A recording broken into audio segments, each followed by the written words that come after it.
Oke,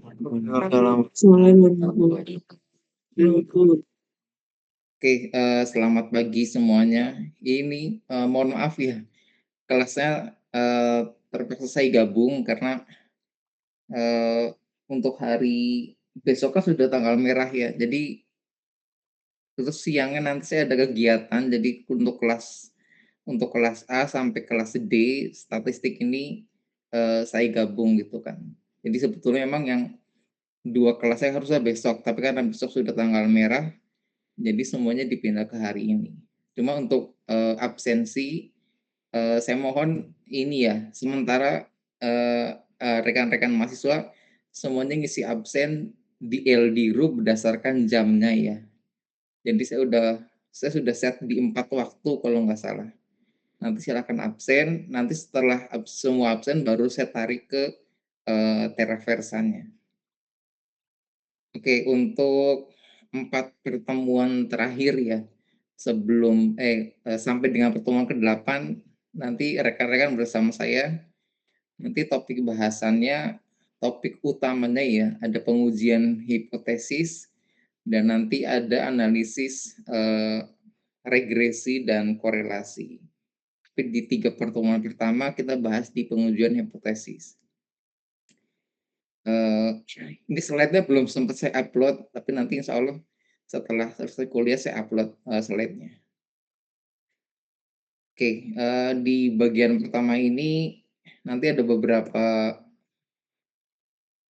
materi ya, kurang lebih akan ada 5, subtopik dari mulai, terminologinya, kemudian nanti ada, eee, apa sih proses pengujian hipotesis itu, dan kemudian nanti beberapa kasus terkait, pengujian hipotesis khususnya pada kasus distribusi normal. Oke, ini pengantar saja ya, pengantar yang barangkali perlu, rekan-rekan ketahui semuanya di sini. Jadi pada dasarnya, ya hipotesis adalah sebuah pernyataan yang dia itu sebenarnya statusnya perlu perlu dibuktikan ya. Jadi nanti ketika misalkan rekan-rekan, akan melakukan penelitian tugas akhir kayak gitu.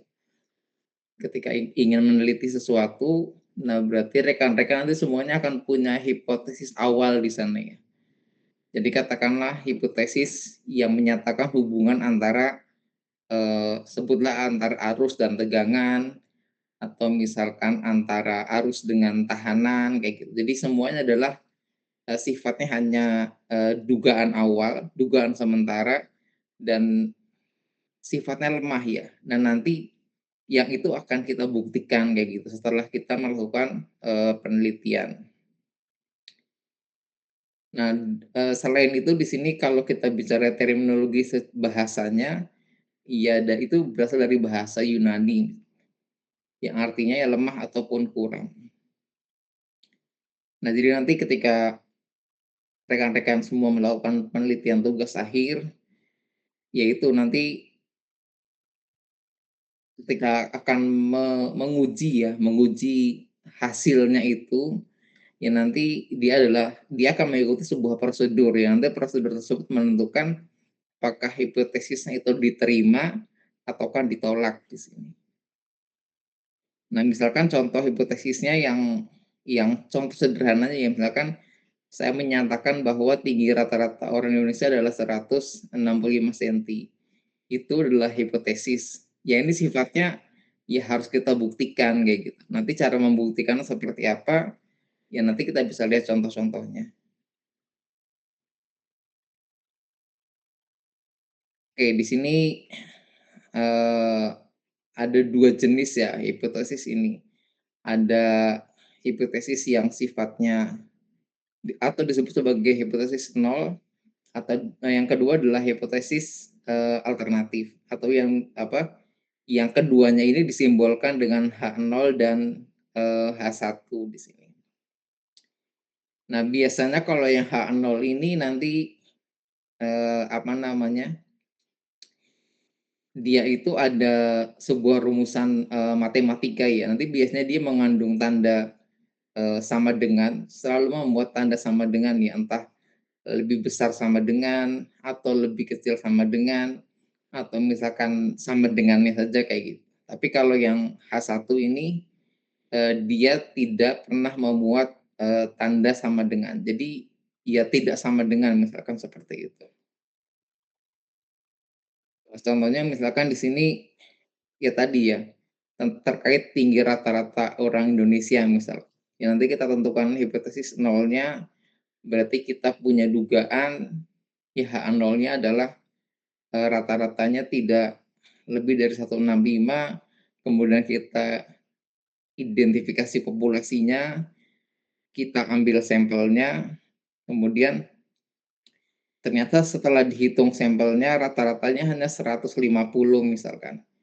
Nah, berarti kan, bisa jadi hipotesis yang kita buat ini salah gitu kan, atau misalkan dengan kondisi itu ya bisa kita simpulkan bahwa hipotesis yang kita buat itu atau hipotesis nolnya itu ya ditolak gitu kan. Karena memang ya tidak sesuai dengan apa yang kita duga di awal seperti itu.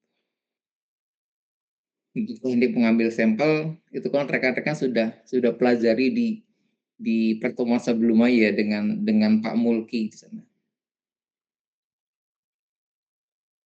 Oke, nah nanti, di sini rekan-rekan akan melakukan pengujian hipotesis ini sifatnya ada yang, dua dua ini ya, sorry bukan 2 ada 3 sebenarnya, ada 3 ya. Berarti ada yang, uji satu sisi, uji sisi kanan dan sisi kiri, ini gambar yang sisi kiri ini salah, harusnya tanda merahnya ada di sebelah kiri. Nah, kemudian untuk uji yang 2 sisi, ya berarti, dua-duanya daerah kritisnya itu, ya ada di sisi kanan dengan di, sisi kirinya. Nah, kemudian, yang rekan-rekan bisa lihat di sana ada simbol alfa, ya alfa di sana adalah sebutnya sebagai, tingkat signifikansi ya, atau tingkat, derajat kepercayaan. Jadi, kapan sebuah hipotesis itu kadar kepercayaannya bisa distandarisasi gitu sebutannya, ya nanti tergantung kita kita membuatnya berapa persen seperti itu. Ada yang 1%, ada yang 5%, ada yang 10% misalkan seperti itu. Ya nanti itu tergantung, yang kita buat gitu ya. Jadi nanti kan itu kan kaitannya dengan, tabel tabel tabel statistik yang kita gunakan. Apakah itu tabel Z, apakah itu tabel T nanti. Nah, dua uji ini, harusnya nanti menghasilkan hasil yang sama ya. Apakah hipotesisnya ditolak ataukah hipotesisnya diterima. Tapi bisa juga ketika suatu kasus diuji dengan, uji kiri misalkan, yang kemudian diuji lagi dengan mengujikan uji dua sisi, itu bisa jadi menghasilkan keputusan yang kontradiksi ya. Artinya satunya menolak misalkan dan yang satunya menerima. Itu mungkin terjadi, masih mungkin terjadi. Tapi secara umum biasanya itu dua-duanya akan menghasilkan kesimpulan yang sama.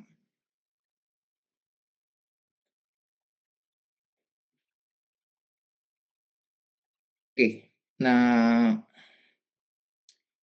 ini contoh, eee, bukan contoh ya, tapi ini adalah sebuah case di mana biasanya pengujian hipotesis ini ya tetap tetap akan menimbulkan, kesalahannya.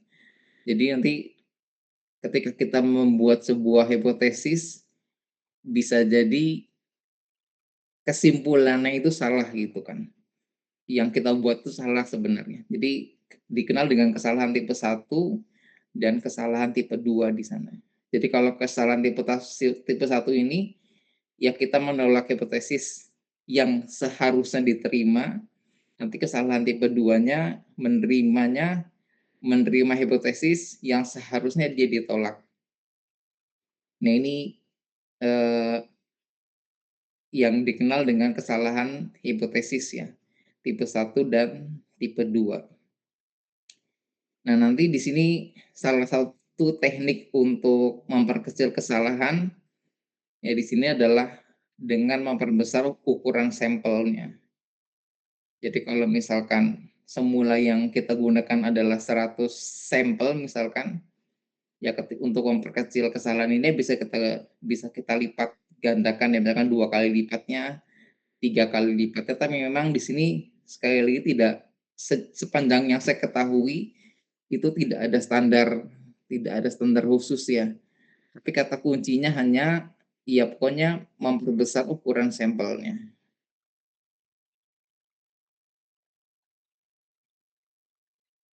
Oke. Nah, ini adalah prosedurnya ya. Jadi bagaimana kita nanti akan menguji sebuah hipotesis. Ya tadi, pertama kita menentukan H0 dan H1-nya ya. Nah, H1 ini juga ada yang menuliskan sebagai HA ya, HA. Jadi ada hipotesis 0 dan ada hipotesis 1. Nah, kemudian setelah itu kita menentukan tadi ya, tingkat kepercayaan atau derajat kepercayaan di sana. Kemudian kita menentukan kriteria pengujian. Apakah pengujiannya mau satu sisi, pengujiannya mau dua sisi seperti itu. Nanti akan menentukan hasilnya.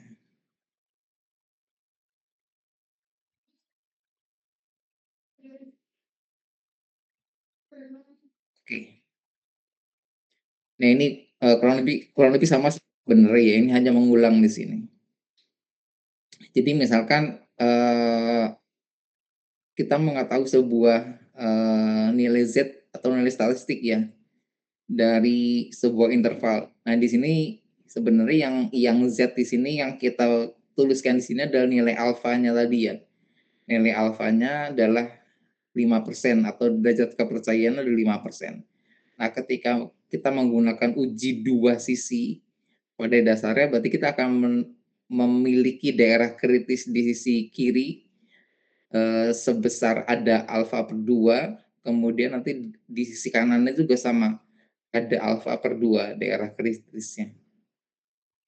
Nah, kemudian nanti di tengah-tengahnya adalah daerah yang apa? Daerah penerimaannya ya, daerah penerimaannya. Jadi kalau ketika rekan-rekan melihat yang tadi tanda merah ataupun yang di sini menggunakan diwarnai dengan warna coklat itu adalah kritis, yaitu adalah daerah penolakan. Jadi daerah di mana hipotesis tersebut ya tidak diterima atau ditolak ya. Itu adalah regionnya atau daerahnya. Nanti besarnya tergantung ya tadi nilai derajat kepercayaannya atau tingkat kepercayaannya. Ya nanti itu kita lihat berdasarkan tabel, apakah tabel Z-nya ataukah tabel T-nya di sana. Oke. Nah, nanti di sini eh, kita coba akan melihat kasus untuk pengujian hipotesis pada kasus distribusi normal. Nah, ini yang rekan-rekan lihat pertama adalah untuk sampel yang ukurannya kecil. Jadi sampel ukuran kecil itu kapan disebut kecil? Ya ketika ukuran sampelnya itu kurang dari 30. Jadi ketika misalkan sampelnya kurang dari 30, kemudian nanti di sana ada nilai rata-rata sampelnya, kemudian ada standar deviasi sampelnya. Nah, kemudian nanti ketika kita akan menggunakan uji dua sisi ya, artinya ada di sisi kanan dan ada di sisi kiri. Nah, ketika sampel yang digunakan adalah ukurannya kecil, maka yang kita gunakan adalah tabel T. Maka semua di sini yang bisa rekan-rekan lihat adalah ya menggunakan T hitung ya. Yang nanti T hitung ini dibandingkan dengan, T-tabelnya atau tabel, yang ada di, apa namanya, tabel tabel T-nya ya. Sebentar.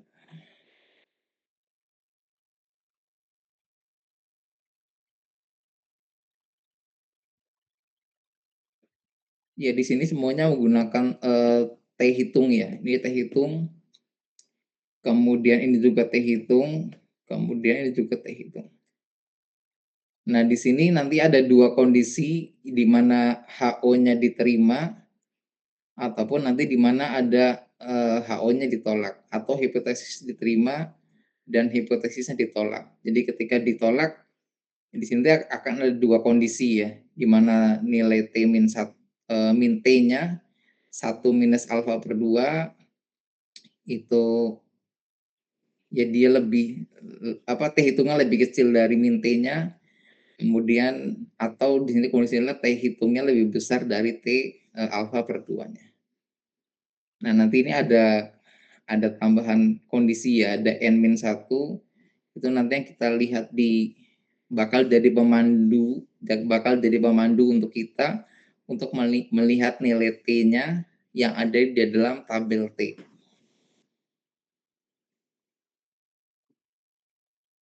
Oke, nah kalau ini uji uji, 2 sisi ya.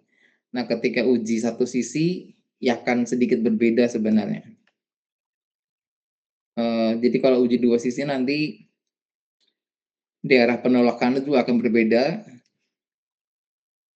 Nah, di sini, kemudian di sini kan menggunakan uji uji kanan ya, kemudian di sini menggunakan yang uji yang, sebelah kiri. Di sini kondisinya nilai T-nya akan, maaf, nilai apa, daerah penolakannya dan juga daerah penerimaannya memiliki kondisi yang berbeda. Nanti tinggal disesuaikan.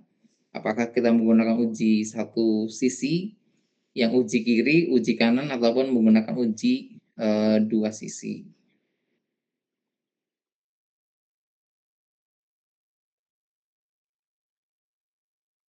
Oke, contoh di sini ya.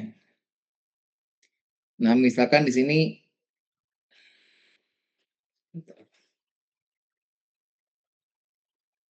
misalkan di sini disebutkan bahwa jumlah sampelnya adalah 10, kemudian rata-ratanya adalah 0,053, kemudian ada standar deviasinya adalah, 0,3. Nah, kemudian ini, sebutlah dalam suatu kasus, mesin fotokopi ya di sini. Di sini dikatakan bahwa mesin fotokopi tersebut masih dapat bekerja seperti dalam kondisi yang baru di sini. Maksudnya kita punya hipotesisnya seperti itu. Jadi dari sampel, kita ambil sampel, sebenarnya mesin ini masih bekerja baik apa enggak sih? Masih bisa kerja dengan baik atau enggak? Dan di sini kemudian kita tentukan nilai signifikansinya misalkan, 5%. Nah, kemudian karena kita punya hipotesis awal seperti ini, berarti kan sebenarnya kita harus buktikan ya, sebenarnya apa yang kita tulis ini benar atau enggak. Nah, di sini kita definisikan semua nilai-nilainya, mulai dari harga N-nya, kemudian rata-rata sampelnya, kemudian standar deviasinya. Nah, dari sini berarti kan sebenarnya kita sudah bisa melihat bahwa ya ini adalah sampel yang ukurannya kecil gitu kan. Nah, di sini berarti kita akan punya hipotesis nol dan juga hipotesis, satunya ya. Nah, di sini tadi kan disebutkan di awal kalau hipotesis nol itu adalah dia punya, ini ya, tanda utamanya adalah dia mengandung nilai, sama dengan ya. Ini nanti, rekan-rekan bisa perhatikan lagi di sini ya, sesuai dengan apa yang sudah dirumuskan di sini. Mana ini? Dirumuskan di sini ya. Jadi ketika menggunakan uji dua sisi, ya nanti formula matematika yang digunakan seperti ini. Hipotesis nolnya, ya ada sama dengannya, dan hipotesis satunya, ya berarti nilainya tidak sama dengan. Ketika menggunakan yang uji sisi kanan misalkan, berarti yang digunakan yang ini. Dan seterusnya, ya nanti yang uji sisi kiri berarti juga sama. Jadi intinya yang hipotesis nol itu dia punya nilai sama dengan, ada sama dengannya ya. Kemudian yang hipotesis satunya itu tidak boleh mengandung tanda sama dengan. Nah, berarti nanti terlebih dahulu kita hitung ya. Sorry. Kita hitung dulu nilai T-nya di sini misalkan, T hitungnya. T hitungnya itu ya berarti tadi kita masukkan ya nilai, ada X rata-ratanya, nilai rata-ratanya, kemudian ada mu nolnya di sini. Nah, mu nol ini berarti nanti ya kita bisa hitung dari sini ya.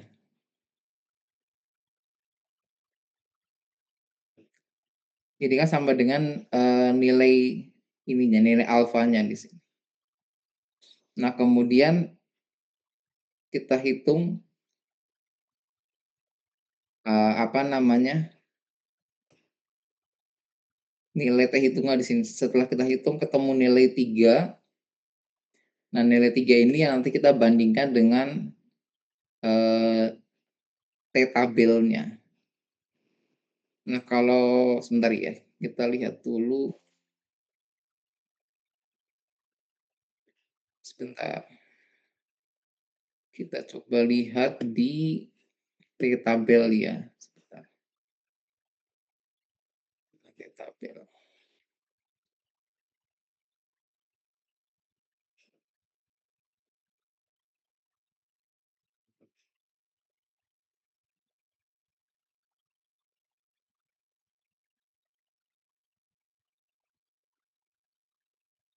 Bisa dibuka. Sebentar.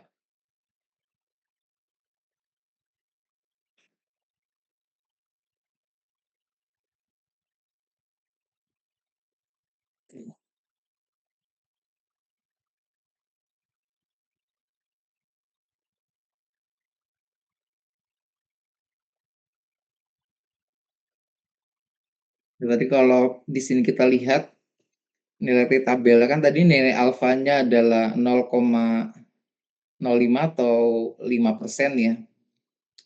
Nah, kemudian di sini kalau kita T tabel ada 0,05 di sini.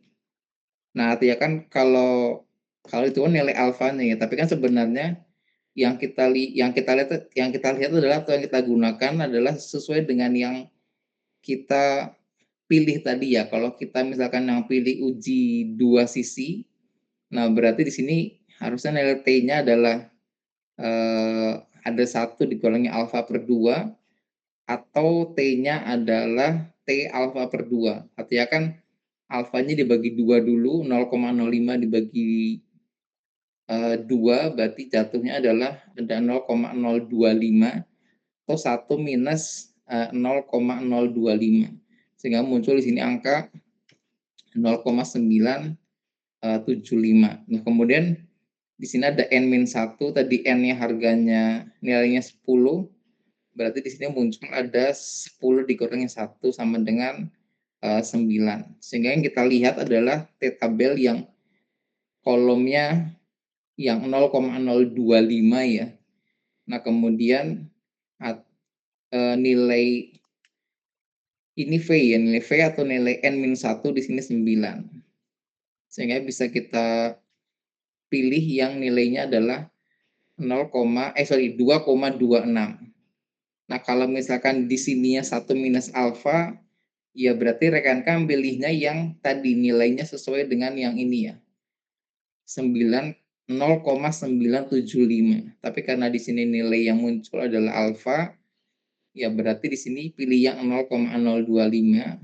kemudian yang nilai di sini adalah 2,26. Nah, berarti kan kalau dengan melihat kondisi tersebut, berarti kan sebenarnya eh, yang ini adalah daerah yang berada di daerah penolakan ya. Nah, berarti dengan ketika hal itu ada di daerah penolakan, maka ya H0-nya ditolak gitu ya. Artinya kondisi ini, statement yang ini itu ya kita tolak gitu kan, karena ya sebenarnya mesin fotokopinya itu ya sudah rusak gitu. Artinya statement yang kita buat ini salah. Sehingga di sini karena T hitungnya lebih besar dari T tabel, ketika mau memenuhi kondisi yang ini, ada di kondisi atau ada di rentang yang ini ya, ada di rentang yang ini. Sehingga H0-nya itu ditolak di sini atau berada di daerah kritis. Oke, sampai di sini ada yang mau ditanyakan dulu barangkali?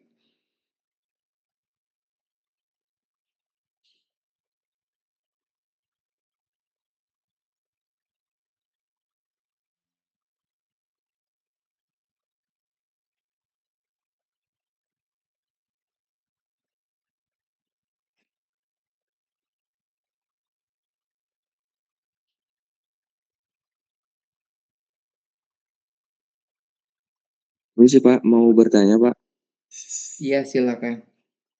nilai signifikansi itu ditentukan sendiri oleh peneliti ya Pak ya? Iya, ditentukan sendiri kalau tidak disebutkan di soal ya. Jadi misalkan kalau ini kasusnya adalah kasus soal pengerjaan untuk UTS misalkan atau untuk ujian gitu ya. Ketika tidak disebutkan, ya nanti rekan-rekan bisa membuat asumsi sendiri. Disebutkan saja misalkan asumsi yang saya gunakan adalah nilai alfanya nilai alfanya adalah 1% misalkan atau 3% kayak gitu. Nah, ketika nanti kasus realnya dalam penyelesaian penelitian ya disebutkan, tetap disebutkan.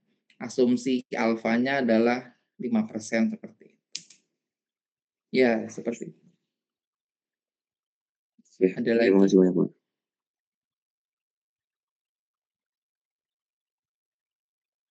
Ada lagi barangkali silakan.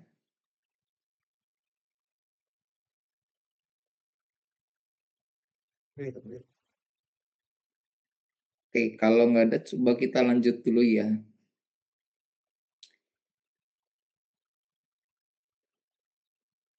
Oke, nah kalau yang berikutnya ini contohnya hampir sama dengan yang tadi ya.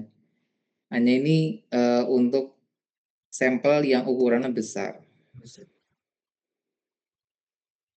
Nah, biasanya kalau sampel yang ukurannya besar ini nanti yang digunakan bukan lagi tabel tabel T ya, tapi biasanya dia menggunakan tabel Z. Nah, makanya di sini kalau tadi rekan-rekan lihat adalah apa namanya? Tabel T hitung yang ini ya. Yang ini adalah T hitung. Kemudian kalau yang ini adalah T apa namanya? Z hitung. Semuanya menggunakan Z ya. Nah, di sini. Sehingga nanti di sini ketika uji dua sisi juga ya sama, sisi kiri menggunakan ya yang sisi sebelah kirinya ada Z alfa per 2, kemudian juga di sisi kanannya ada Z alfa per 2. Itu daerah kritisnya. Nah, kemudian untuk daerah penolakan ya nanti daerah penerimaannya ya di sini. Ada di sisi tengah yang di sini.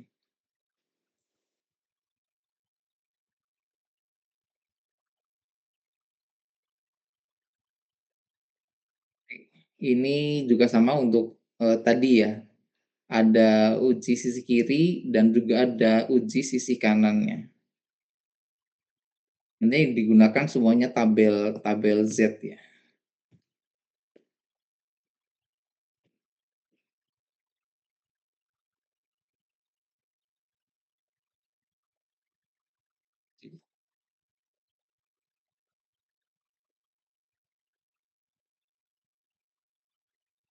Sekarang ini contohnya ya. Jadi misalkan di sini terkait pengujian waktu hidup lampu di sini. Jadi misalkan kalau sebuah pabrik, diketahui sebuah pabrik ya, di sini memproduksi lampu. Nah, di sini kalau diketahui rata-rata waktu hidupnya sebutlah ada 1.570 jam di sini. Kemudian standar deviasinya 120 jam. Nah, kemudian kita coba ambil sampel ya, ambil katakanlah 100 sampel di sini. Nah, kemudian rata-rata sampelnya dari 100 sampel kemudian kita tentukan bahwa nilai signifikansinya adalah 1%.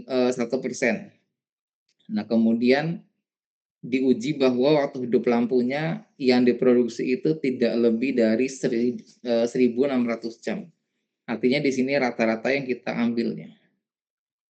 Mana tadi? Nah, ini.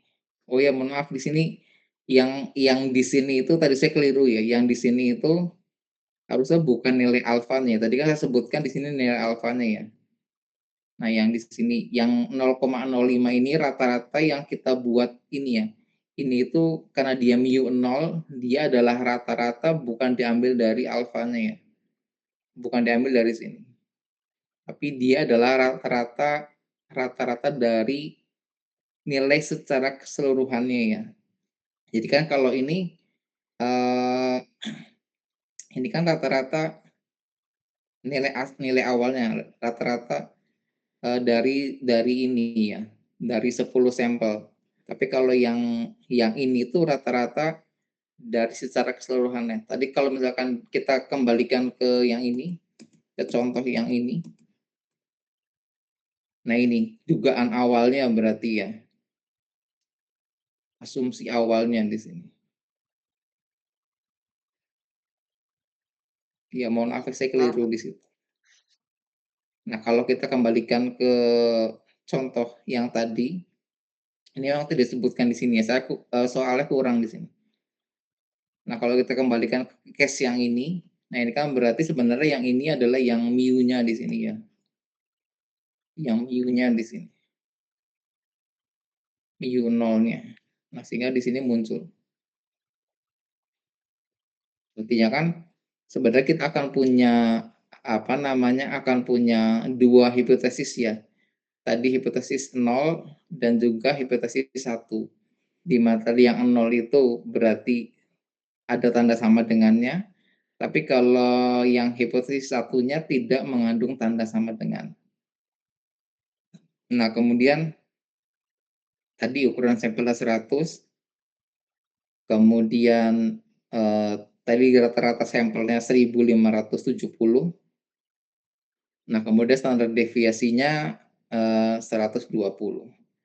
Nah, di sini juga ada sedikit perbedaan dalam penulisan simbol di standar deviasi ya.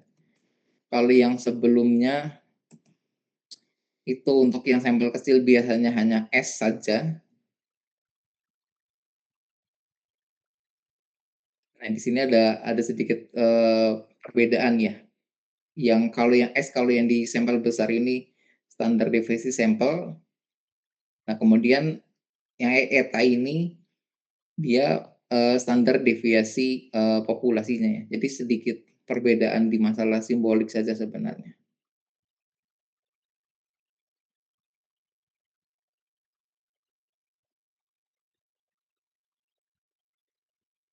Nah, kemudian ketika nanti nilai standar deviasi populasinya ini tidak diketahui, itu nanti bisa rekan-rekan asumsikan di sini ya, atau bisa rekan-rekan estimasikan dengan menggunakan nilai S saja. Jadi bisa diasumsikan sama di sini.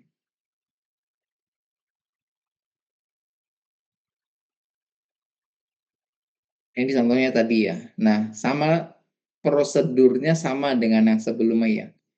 Jadi kan rekan-rekan hitung dulu ininya, nilai Z hitungnya, di mana berarti adalah dari rata-rata sampelnya tadi ya, X rata-ratanya di sini. Kemudian ada mu nolnya, rata-rata secara keseluruhannya ada 1.600, ada 1.570, kemudian dikurangi 1.600, kemudian dibagi dengan eta dan ada nilai n-nya di sini, sampelnya adalah 100, sehingga muncul angka di sini ada minus 2,5. Nah, nanti kita coba bandingkan. Nah, di sini kan kalau kita lihat aturannya ya, di sini di sini ada sama ya, ada Z alfa per 2, kemudian juga ada Z minus Z alfa per 2, dan juga ada Z alfa per 2 di sini. Nah, untuk tabel Z-nya, sebentar. Kita coba lihat dari yang sudah rekan-rekan dapatkan ya. Kita lihat di sini sama enggak nih? Ya.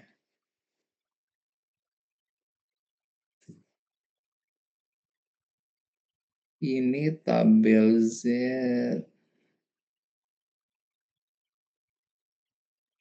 Sebentar.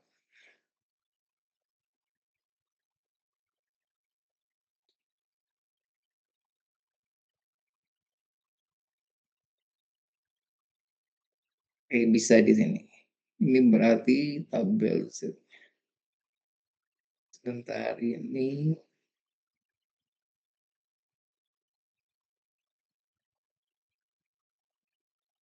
Oh iya, gini aja ya. Ini kan menggunakan tabel Z yang dua sisi sepertinya. Sebentar kita lihat. Nah, di sini kalau rekan lihat, rekan-rekan lihat di sini ya. Mana tadi? Nah, ini kan ada nilai Z-nya adalah alfa tadi ya. Sorry, alfa per 2 di sini, alfa per 2, dan juga di sini ada alfa per 2. Nah, sebenarnya kan berarti nilai Z-nya itu kalau kita menggunakan nilai penuh berarti kan ada 1 dikurangi dengan 0,005.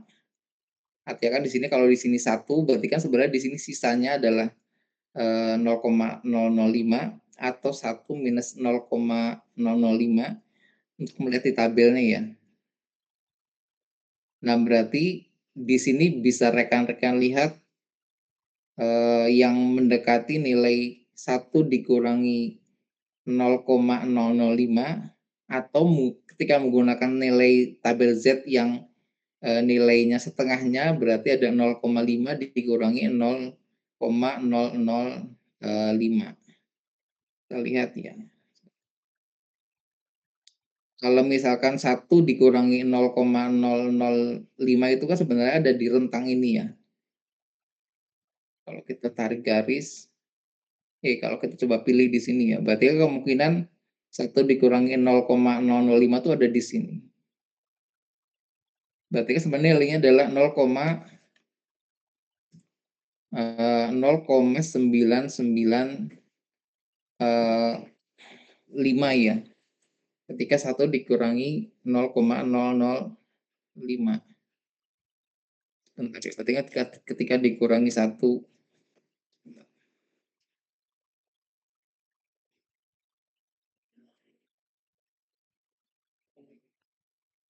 dikurangi 0,005 itu kan nilainya ada 0,9950.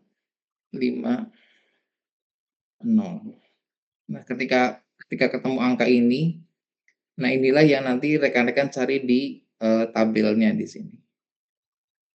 Mana tadi? Yang mendekati ya kemungkinan yang ini, yang ada di kolom ini dan yang ada di kolom yang ini. Berarti untuk membacanya, kita lihat di baris ini ada nilai 2,5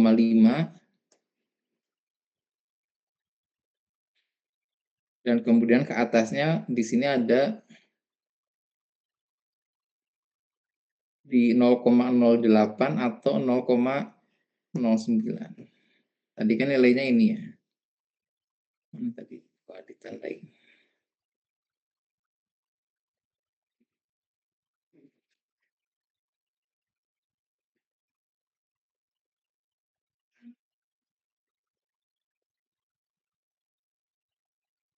Ini. Saya punya satu tabel lagi. Sebentar. Yang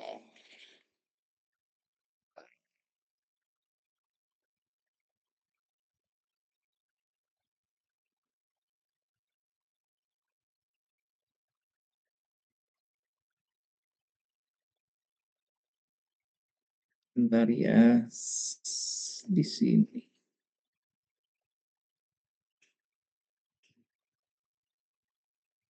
Enggak lupa di mana sebentar. Ya, satu. Bentar.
Ini dari yang ada di internet ya, di sini tabel Z. Nanti rekan-rekan bisa coba cari di sini ini di istiarto.staff.ugm.ac.id di sini. Ada tabel distribusi normal standar. Nah, kalau tadi yang kita gunakan adalah tabel Z yang dua sisi ya. Jadi kalau dua sisi itu maksudnya ya nanti nilai maksimumnya adalah satu. Makanya tadi di sini saya tuliskan 1 dikurangi 0,005. Nah, ketika yang digunakan adalah tabel Z-nya yang apa? Yang tidak dua sisi ya, hanya satu sisi. Berarti nanti nilai maksimumnya adalah 0,05 di sini. Nilai maksimumnya 0,05. Artinya ya sudah, pokoknya maksimumnya adalah 0,05. Nah, sama nanti nilai berarti yang jadi patokan adalah 0,05 0,5 dikurangi 0,005 tadi. Itu 1% dibagi 2 atau alfa dibagi 2. Sama nanti di sini ya. Berarti cari nilai yang apa namanya? Nilainya berarti kalau itu kan ada 0 sekitar 0,49 ya. 495 di sini. Di sini ini nilai minus ya. Ini kan nilai minus semua di sini. Nah, berarti nilai yang positifnya di sini. Oh. Berarti kan 0,495 ya. Berarti kemungkinan di sini.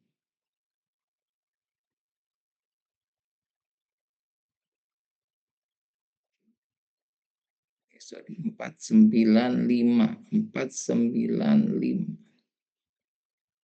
Mana di sini? Harusnya nilainya sama di sini ya.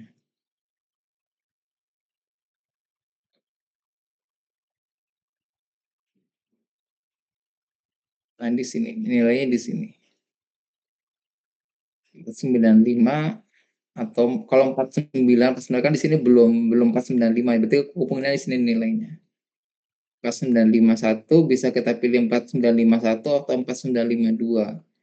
Berarti kalau kita tarik garis ke arah kiri, di sini nilainya 2,5. Kemudian kalau kita tarik garis ke atas, di sini nilainya ada 8 ya. Berarti ada 2,58 atau 2,59. Tapi yang paling mendekati memang yang pilih yang paling mendekati ke 495 di sini ya. Berarti kemudian yang akan kita pilih yang ini. Sehingga di sini yang kita masukkan kita di 2,58. Nah, nanti tinggal kita bandingkan. Tadi kan hasilnya minus ya. Apakah dia masuk di daerah penolakan atau dia masuk di daerah penerimaan gitu kan. Sekarang kalau kita coba cek, berarti kan seolah-olah di sini kalau kita pakai rumus yang ini ya. Kalau kita pakai rumus yang ini, berarti kan tadi Z hitungnya itu minus 2,5, kemudian kita bandingkan dengan nilai Z tabelnya ya. Tadi lebih kecil dari minus 2,58. Ketika ini memang tidak terpenuhi, atau misalkan berarti kondisinya yang kedua ya, set hitungnya tadi minus 2,5, kemudian dia lebih besar dari Z tabelnya 2,58. Nah, berarti ketika ini tidak terpenuhi, ya sudah, berarti kemungkinan dia masuknya di sini. Kalau kita coba tuliskan ulang di sini ya.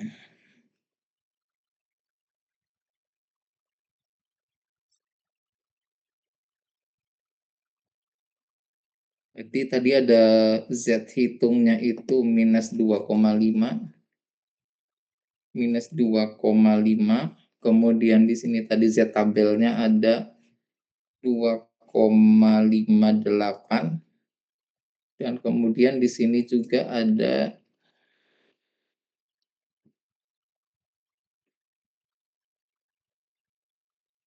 2,58. Ketika ini masuk, ya sudah, berarti H0-nya bisa kita terima gitu kan. Artinya hipotesisnya bisa kita terima. Ya berarti memang lampu yang diproduksi itu ya ini tidak lebih dari 1.600 jam dengan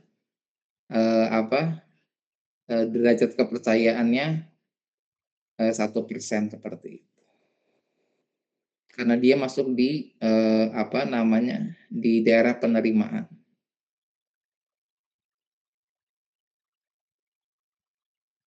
Oke, sampai di sini ada lagi yang mau ditanyakan barangkali?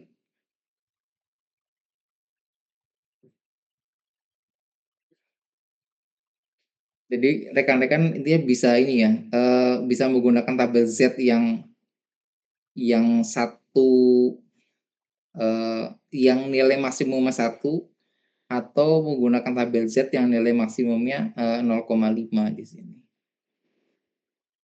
Itu ya biasanya tergantung ininya, tabel Z yang dipunya gitu ya. Bisa menggunakan yang maksimum 1 atau yang maksimum 0,5. Ya biasanya ini karena dia satu sisi atau dia dua sisi biasanya tabelnya ya.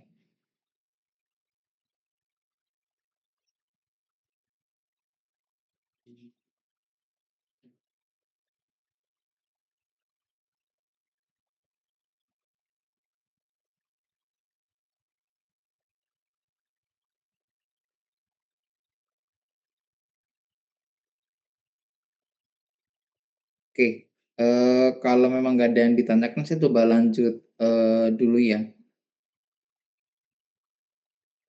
Nah, ini untuk kasus yang terakhir kalau nggak salah di slide yang ini ya. Jadi kalau tadi untuk sampel besar, kemudian untuk, sampel kecil, nah ini untuk, proporsi. Jadi kalau proporsi ini seolah-olah, atau disebut sebagai, kejadian sukses dalam sampel atau kejadian, sukses dalam populasi, ya P-nya di sini. Nah, di sini semuanya simbolnya adalah P, kemudian, bedanya kalau ini ada tanda ini ya, seperti tanda topi di sini ya, ada P-nya, kemudian, yang untuk yang sampel, dan kemudian ada yang untuk populasi. Iya, di sini pun sama ya. Di sini nanti kita menggunakan uji statistik, tapi sekali lagi yang di sini menggunakan tabel Z. Nah, di sini nanti Z ini, dia menandakan ini ya. Ya, kalau tadi kan Z-nya yang dihitung ya akan ada perbandingan Z nilai statistik dan juga nilai, Z tabelnya. Ya di sini pun sama nanti, ada Z hitung atau Z dari nilai statistik ujinya, dan kemudian ada Z tabelnya juga. Oke, nanti modelnya akan sama ya, akan ada menggunakan, 2 sisi dan juga ada menggunakan, eee, 1 sisi, sisi kanan maupun sisi kiri di sini.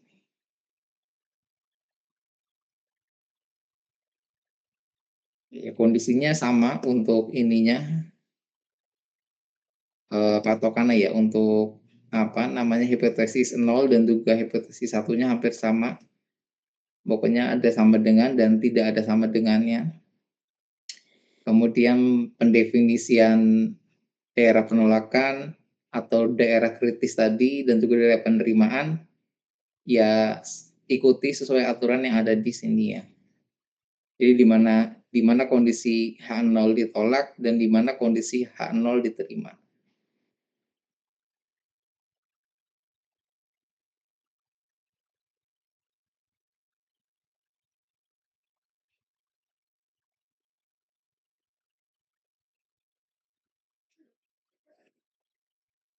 Oke.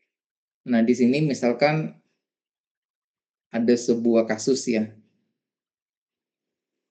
Misalkan di sini, eh, dikatakan bahwa 75% warga di sini telah menerima bantuan, sosial di sini. Nah, kemudian bener nggak sih yang kita buat itu gitu, jadi kondisinya tuh bener apa enggak? Kalau berarti kan ini kan seolah-olah ada kejadian sukses dan ada ya kejadian sukses dalam sebuah sampel dan dari sebuah populasi gitu ya. Nah, kemudian di sini kita survei. Jadi entah warga jumlahnya berapa, pokoknya di sini kita ambil sampel ujinya sebanyak 70 orang. Nah, di sini sudah disebutkan ya bahwa sampelnya adalah 70 orang. Nah, dari sampel 70 orang itu, nah di sini benar bahwa 35 orang itu telah, menerima bantuan sosial. Nah, kemudian kita gunakan nilai alfanya 5%. Nah, berarti bener nggak sih hal tersebut gitu ya, yang 75% itu kan. Nah, sebenarnya kan berarti kita akan punya hipotesis ini ya. H nolnya tadi ya, nilai P nolnya adalah 75%. Bener nggak sih? Dan kemudian di sini kejadian benar, ini kan berarti kejadian benar dari sebuah populasi ya, yang P tadi, P0, atau bisa tulis P saja misalkan. Nah, kemudian P tapi yang ada tanda topinya ini, ya berarti dia adalah kejadian benar dari sampelnya. Nah, kalau kejadian benar dari sampel kan berarti dari 70 orang, kemudian yang benar-benar menerima bantuan adalah 35 orang. Sehingga sebenarnya P yang ini, yang satunya yang P kejadian benar dari sebuah sampel, itu adalah atau kejadian benar atau kejadian sukses ya, itu adalah 0,5 di sini. Nah, ketika kita sudah berhasil mendefinisikan yang ini, nah berarti kan sekarang kita tinggal hitung apa namanya nilai z-nya ya.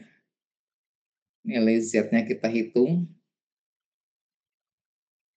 Nah, kemudian setelah kita hitung kita dapatkan nilai 4 minus 4,93 di sini. Nah, nanti sama ya prosedurnya, kita bandingkan nilai 4,93 ini, kita uji, misalkan kita pengen menggunakan uji dua sisi. Nah, berarti ya kita masukkan semua nilainya di sini. Kita bandingkan Z hitung dengan Z tabelnya ya. Nah, sekarang kita lihat di sini saya dapatkan dari Z tabel 0,025 ini nilainya 1,96. Nah, berarti kan ketika kita mau menggunakan yang tabel yang maksimumnya adalah 0,5, berarti kan sebenarnya kita nyari nilai yang nilai maksimum di tabelnya adalah 0,5 dikurangi 0,025. Berarti kan sekitar 0,975. Nah, 0,975 ini bisa kita lihat misalnya 0,4975 ya. Berarti cari 0,4975.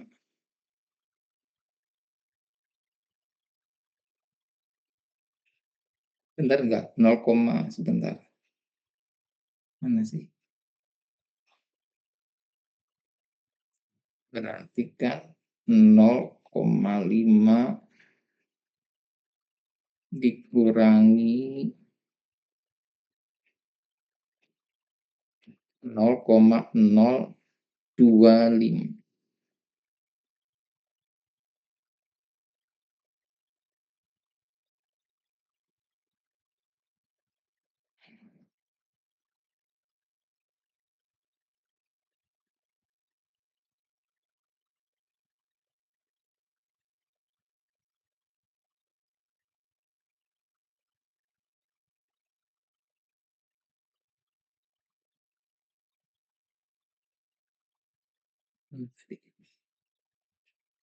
Oh, berarti 0,475 di sini nilainya harusnya ya. 0,475. Berarti kita cari yang di sini.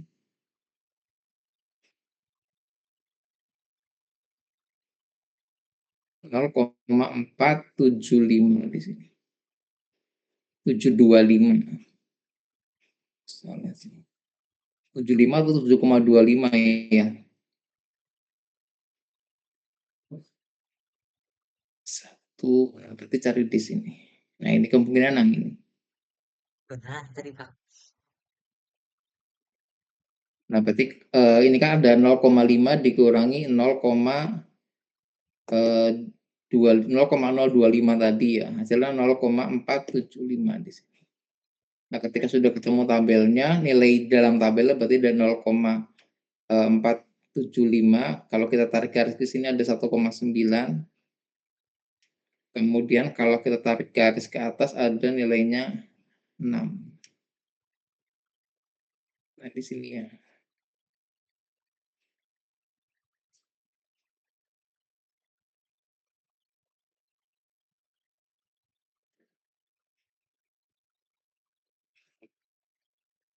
Kita screenshot misalkan ya.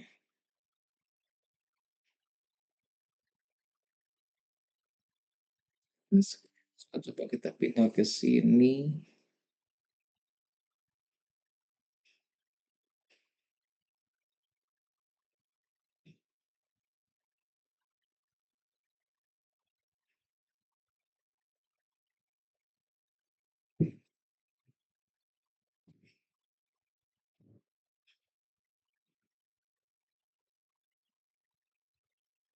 Nah, ini.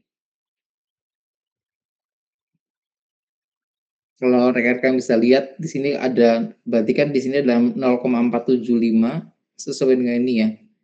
Ada Z, karena kita pakai yang setengah berarti setengah dikurangi 0,025, 0,475. Nah, berarti nilainya ada di 1,9, kemudian di sini ada 6. Nah, makanya di sini muncul 1,96. Nah, nanti nilai itu yang kita masukkan ke sini ya. Jadi Z hitung dibandingkan dengan Z tabelnya. Nah, yang ini berarti yang ini itu ya yang kita dapatkan dari Z tabel tadi. Kayak gitu. Nah, sekarang kita masukkan tadi nilai Z hitungnya minus 4,83 kita bandingkan dengan minus 1,96 atau yang ini. Kita bandingkan. Kemudian itu kan di daerah penolakan. Nah, ketika di daerah penolakan sudah benar kondisinya, sudah true gitu ya, ya berarti yang ini nggak usah diuji lagi, nggak usah ditulis lagi. Pokoknya intinya ya sudah, berarti itu masuk di daerah penolakan atau di daerah kritis. Nah, sehingga nanti rekan-rekan bisa langsung buat kesimpulan ya. Berarti kalau di atas disebutkan bahwa dikatakan 75% telah menerima. Nah, berarti karena di sini masuk di arah penolakan, sehingga kesimpulan adalah tidak benar kalau 75% itu telah menerima bantuan sosial di sini. Intinya ya hipotesisnya salah kayak gitu. Hipotesis untuk kondisi proporsi ya. Untuk kondisinya ya ditolak, berarti karena dia masuk di arah penolakan.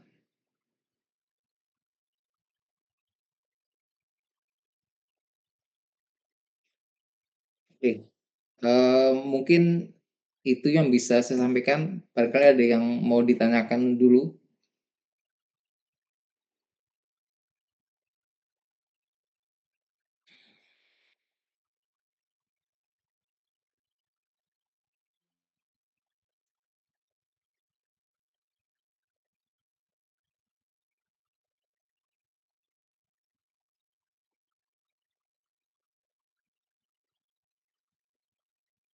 Mau bertanya lagi, Pak? Ya, silakan. Jadi nanti kalau misalkan kita ujian ya secara offline yang membutuhkan tabel Z ataupun tabel T itu nanti tabel tersebut di print atau gimana, Pak? Itu nanti ya rekan-rekan mahasiswa bisa bawa ini aja ya. Bisa yang tadi nanti saya usahakan ujiannya itu open ini ya. Ya bisa open laptop atau open gadget ya. Dan nanti tabel Z-nya nggak perlu di print, cukup ada di HP atau cukup disediakan di laptop masing-masing. Kayak gitu. Oke, terima kasih banyak, Pak. Ya, oke, ada lagi. Jangan lupa absen. Nah, itu sengaja saya set waktunya berbeda karena ini kan secara real kan sebenarnya waktunya beda-beda ya, pertemuan di kelasnya itu ya kalau offline. Karena sekarang dijadikan satu, karena ya waktu juga besoknya juga sudah libur, sehingga nanti ya saya mohon nanti silakan untuk yang masing-masing kelas absen sesuai dengan waktu yang di-set di LDRU-nya ya. Oke, ada lagi?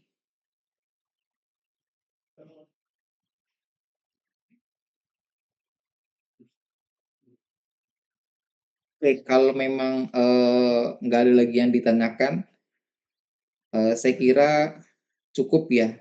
Oh iya, untuk nanti pekan depan di tanggal 25 juga masih sama ya. Apa perkuliahannya masih daring, masih online. Jadi ya pokoknya mulainya sama, kurang lebih sama tadi jam 7 atau jam 7 lebih 5 tadi ya. Untuk nanti pertemuan ketiga insya Allah, ketiga dan keempat nanti insya Allah offline ya.